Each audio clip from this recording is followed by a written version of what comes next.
नमस्कार, मेरा नाम है विनय आकाश और आप देखना शुरू कर चुके हैं प्रभा साक्षी का खास कार्यक्रम मोस्ट रिलायबल इन्फॉर्मेशन यानी एमआरआई। दुनिया का सुपर पावर मुल्क अमेरिका इन दिनों फाइनेंशियल क्राइसिस को लेकर चर्चा में है। अगर अमेरिकी सरकार ने जल्द से जल्द इस समस्या का हल नहीं किया तो भारत समेत दुनिया भर में इसका असर पड़ना तय है। लेकिन अमेरिका के लिए फिलहाल थोड़ी राहत की खबर सामने आ रही है। कर संकट को लेकर बाइडेन प्रशासन और मैकार्थी के बीच जमी तल्खी अब कम होती नजर आ रही है। अमेरिकी राष्ट्रपति जो बाइडेन और रिपब्लिकन हाउस के स्पीकर केविन मैकार्थी ने देश की ऋण सीमा को बढ़ाने पर चर्चा करने के लिए हाल ही में एक बैठक की।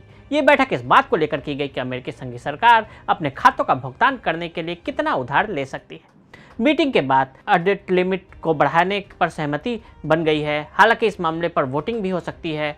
1 जून से पहले कर सीमा बढ़ाने की डेडलाइन खत्म हो रही है। जो बाइडेन के लिए राहत। राष्ट्रपति जो बाइडेन पर प्रतिनिधि सभा के स्पीकर केविन मैकार्थी के बीच देश की वैधानिक ऋण सीमा बढ़ाने पर सैद्धांतिक सहमति बन गई। दोनों संघीय खर्च को सीमित करने और अमेरिका को संभावित चूक से बचाने के लिए समझौते पर तैयार हो गए। हालांकि समझौते तक पहुंचने के लिए जो रियायतें या शर्तें तय की गई हैं उसमें डेमोक्रेटिक और रिपब्लिकन दोनों पक्षों के नाराज होने का खतरा भी है। वार्ताकारों ने रिपब्लिकन की खाद्य टिकट के प्राप्तकर्ताओं के लिए काम की बढ़ती जरूरतों पर सहमति जताई है, जिस पर डेमोक्रेट ने हंगामा खड़ा कर दिया। जून की समय सीमा से पहले संसद की मंजूरी के लिए दोनों पक्षों का इस समझौते पर सहमत होना जरूरी है। अमेरिका में डेट सीलिंग को लेकर राष्ट्रपति जो बाइडेन और रिपब्लिकन के बीच बातचीत के सकारात्मक रहने की वजह से पिछले कारोबारी सत्र में वॉल स्ट्रीट जर्नल में रौनक का माहौल भी बना दिखा। हाउस ऑफ स्पीकर कर सीमा बढ़ाने को राजी।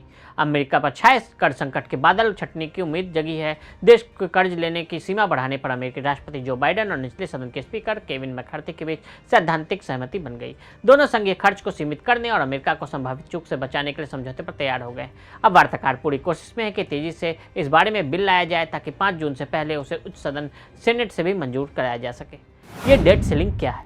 सरकार अपने खर्च को चलाने के लिए कर्ज लेती है। ये रकम अमेरिकी कांग्रेस यानी संसद तय करती है और दुनिया के कई देशों के बजट घाटे में चलता है। यानी टैक्स से जितनी आमदनी होती है उससे ज़्यादा खर्च होते हैं। इस बिल को पेमेंट करने के लिए सरकार कर्ज लेती है। अमेरिका में ये एक सामान्य प्रक्रिया है। हालांकि इकोनॉमी के लिहाज से कर्ज की सीमा तय होती है। बाइडेन मैकार्थी में क्या बनी सहमति?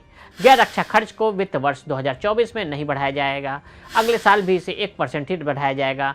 साथ ही 2024 के राष्ट्रपति चुनाव के बाद कर सीमा में 2 साल के लिए बढ़ोतरी की जाए।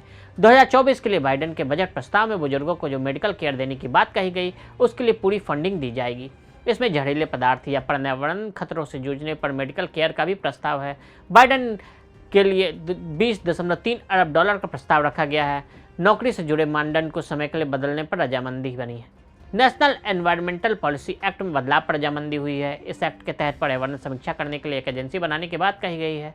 बाइडेन स्टूडेंट लोन लेने वाले का कर्ज माफ करना चाहते थे। हालांकि उन पर दोनों दलों में अभी तक कोई बात नहीं बनी है। क्या है कर सीमा विवाद? अमेरिकी सरकार कानूनी रूप से अपने खर्चों और दायित्वों को पूरा करने के लिए कर्ज लेती है। अमेरिका की संसद ने कानून बनाकर इस कर्ज को लेने की सीमा तय की हुई है, जिसे ऋण सीमा या डेब्ट सीलिंग कहा जाता है। अमेरिकी संविधान के अनुसार कांग्रेस को सरकारी खर्च के नियंत्रित करने का अधिकार दिया गया है। बिना कांग्रेस की मंजूरी के सरकार तय ऋण सीमा से अधिक कर्ज नहीं ले जा सकती। अमेरिका की प्रतिनिधि सभा में विपक्षी रिपब्लिकन पार्टी का बहुमत है। रिपब्लिकन के सांसद ऋण सीमा को बढ़ाने के पक्ष में नहीं थे। जल्द समझौता नहीं होता तो अमेरिका का खजाना खाली हो सकता था, जिससे असंख्य नौकरियां भी खतरे में बन सकती थी। तो आज हमने आपको अमेरिका के कर्ज संकट और इसको लेकर उठाए जा रहे उपायों के बारे में बताया। आज के लिए इजाजत। ऐसे रिपोर्ट्स को देखने के लिए देखते रहें प्रभा साक्षी।